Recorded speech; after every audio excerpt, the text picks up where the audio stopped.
Hello once again. It's been some time since I've been here. Let's just say that I've been indisposed. That will suffice. Before I start this video, I'd just like to say that my reasons and my doubt about mainstream media, any sort of media, it's a lie. Most 99% of what we are being told is a lie. And I gathered that experience from a very young age, of around 12 or 13. Three of us boys went fishing along the shore at a little place called St Margaret's Bay near Dover. And you had to be very careful, because if your timing was wrong, then you'd be cut off by the tide, and then you couldn't get back for another 6 or 7 or even 8 hours, maybe longer. And it was always instilled in me as a boy not to mess around with the sea, and that stemmed from an incident in my family where someone died because of that. And I decided that it was time to go. And my friends wouldn't hear of it. They wanted to stay and continue with their fishing, which they did. I came home, but before I came home, I alerted the authorities to their plight, if you like. And they were rescued by the Lifeboat Association. And then the next week it came out in the newspapers. And it said local boy Ken Moss was a hero for rescuing his friends in dire trouble on the rocks at St Margaret's Bay, where when they were rescued, the sea was swirling around their feet, minutes from death. What's a lot of nonsense. For a kick-off, I wasn't a hero. I got scared and I came home. And where they were, there was a piece of landfall that had fallen from the cliffs that was the size of a football pitch. They could have walked around there all night. But they didn't. And they were rescued, they were given a stern telling off, and that was the end of it. But since that very day, I've never, ever believed the press. And now I want to rant about what is going on with what we are being told with the mainstream media. And if you read the newspapers and you believe it, you're being lied to. Trust me, you really are. Let's just take this back to the end of the Soviet Union in 1991, when the then leader, Mikhail Gorbachev, made a gentleman's agreement with the USA, EU and NATO, agreeing that NATO would never ever expand towards the east, meaning Russia. And that agreement was the Minsk Accord. And of course, as we all know now, it was violated. And Angela Merkel has recently said that the Minsk Accords was never about peace. All it was to buy time so that they could arm Ukraine for a future attack against Russia. So, what is the history of this dispute? Well, we must go back to the fall of the Soviet Union, after which the Ukraine became an independent country. And the people of Ukraine organised a democratic-held elections in which Viktor Yanukovych became president. And observers from the EU found nothing wrong with these elections. The voters voting for Yanukovych wished for their country to stay neutral and to do trade with both the EU and Russia. But The World Economic Forum, globalist-controlled EU, told Yanukovych to only trade with them. And he also had to make the Ukraine a member of NATO, or there would be no deal at all. And Yanukovych refused, because he was a principled man. Now, Biden, the CIA and the EU then did everything to remove Yanukovych from power, in which they succeeded in the year of 2014, to replace him by a corrupt Ukraine oligarch by the name of Poroshenko. And he was installed as their president. And as soon as Poroshenko took his place, that's when he asked the Obama-ruled American Washington regime for protection against Russia. And so the US and the EU promised to protect Poroshenko. Now feeling rather smug and secure, Poroshenko started to discriminate against the Russian-speaking Ukrainians living in the east of Ukraine, because they didn't want to become part of the EU or NATO, as they were promised. They wanted neutrality. So the Russian-speaking Ukraine citizens got randomly bombarded by the Poroshenko regime and then his successor, who we now know as Zelensky.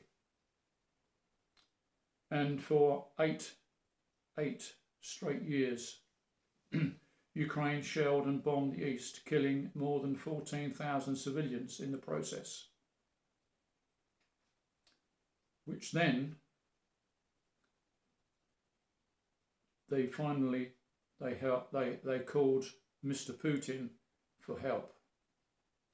Putin, meanwhile, asked the EU many times to stop their support for this fascist regime. His pleading efforts were never ever shown in our Western media, or the random killings in the Donbass area. But instead, they doubled their support for Poroshenko and the current ruler, Zelensky. You see how this all works. Putin doesn't want Ukraine to become a NATO member. Let's put it this way. What would the USA do if Putin was to place troops and rockets along the south or northern US border?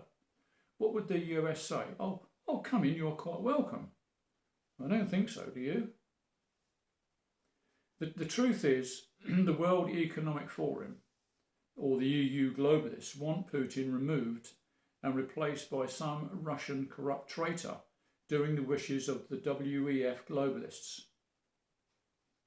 Make no mistake about this, and we see it clearly now in Canada, Australia, and sadly in Europe too. The WEF globalists want to rule the whole world, communist style, with social credit score. The Ukraine people should have decided to stay a neutral country. It works very well for Switzerland and has done for decades. Now then, what about this? If Finland, Estonia, Latvia, Lithuania and Belarus and Ukraine, if they have formed a neutral zone situated between the EU and NATO and Russia, there would never ever be another war again. And they should be able to trade with the EU and with Russia too. And they should be allowed their own defence. Call it an industry if you like. But this is made impossible because of evil people in the White House.